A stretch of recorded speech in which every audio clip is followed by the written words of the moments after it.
Just like he had a right to go to court when he was impeached, so also the Edo State Government and the House of Assembly have the same rights to appeal that judgment. That judgment, we believe, was faulty, and it's our right to go up to find out the opinion of the appeal court. And the process for appeal is also very clear. We immediately received the CTC very early yesterday morning, filed for a stay of execution of the court order. And of course, the first thing you do is to file for a notice of a stay, which legally, once that is done and settled in all legal cases, is that once that is done, the status quo remains. The status quo being that Philip Shaibu remains the impeached deputy governor until such a time the appeal court determines that it's no longer necessary.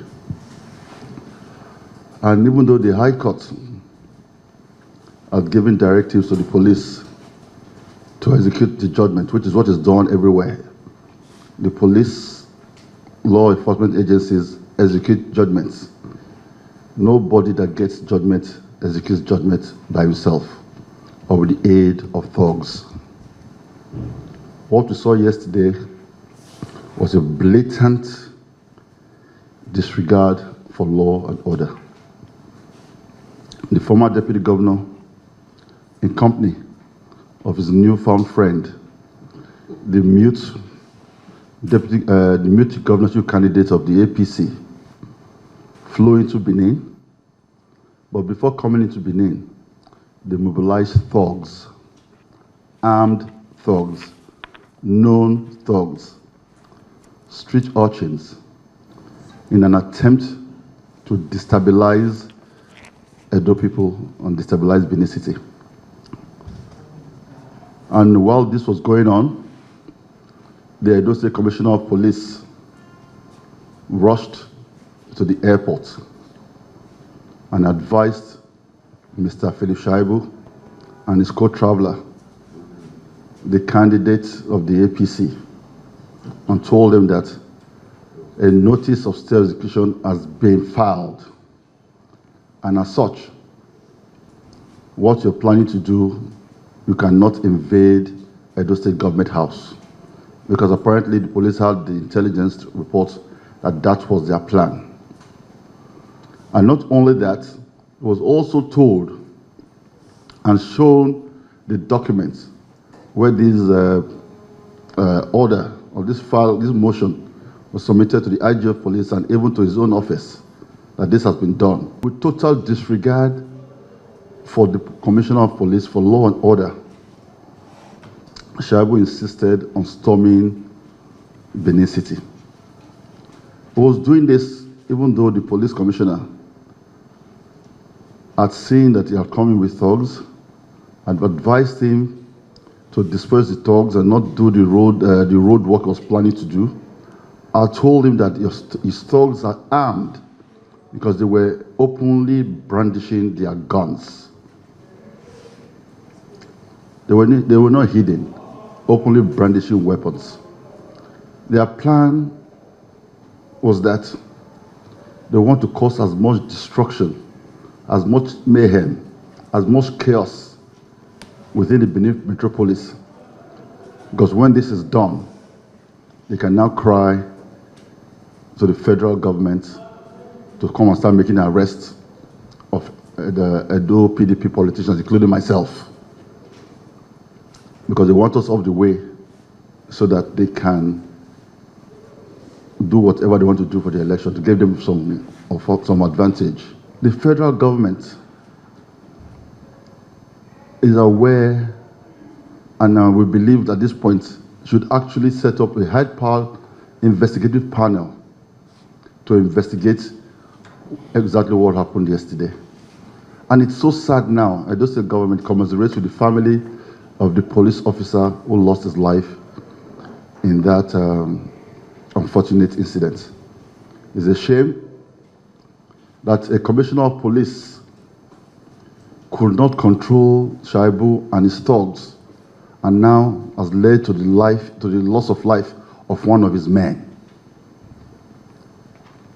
The State Commissioner of Police by now should be arresting Shaibu and the thugs he saw with them, because he knew they were armed, he knew they were out for a fight. But luckily for Edo people, they were at work. They were not really interested in what was going on. And some form of madness. When you arm people that are not properly trained in weapons handling, they begin to shoot guns randomly and indiscriminately, and anything can happen. The police commissioner he had all the intelligence that Philip Shaibu was planning mayhem. They met up with Philip Shaibu at the airport, but Shaibu refused to back down because he believes in Machiavellian behavior. He thinks he's still a student union leader, forgetting that he was one time a member of our assembly, and he served as deputy governor before he was impeached for gross misconduct. Mr. Shaibu, I believe, should be in the police station and giving statements to the cause of, to the things that happened yesterday. He should be telling the police who he mobilized, who he gave guns to, and how come those people were in the airport waiting for him, and how they decided to march from the airport to wherever their final destination was. Shaibu is a regular member of the society just like you and I, and we must be treated as such. No special preference. As of today, or as yesterday when the crimes were committed, he is still not the deputy governor of Edo State. He has no constitutional immunity, and is at best to be described as a suspect in the events of what happened yesterday, and even in the death of one of our gallant police officers. Edo State Government will cooperate with the police IG, the federal government, to reach the roots of this matter, to root out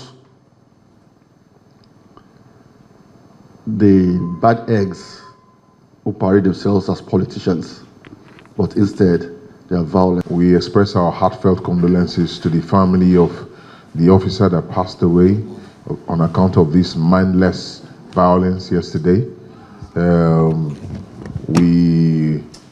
We think it is squarely on the lap of Mr. Philip Shaibu, because he was warned by the police, none other person than the Commissioner of Police, that this sort of thing can happen if he carries out his wave of violence through the streets. But he defied the Commissioner of Police and came out still to cause this violence.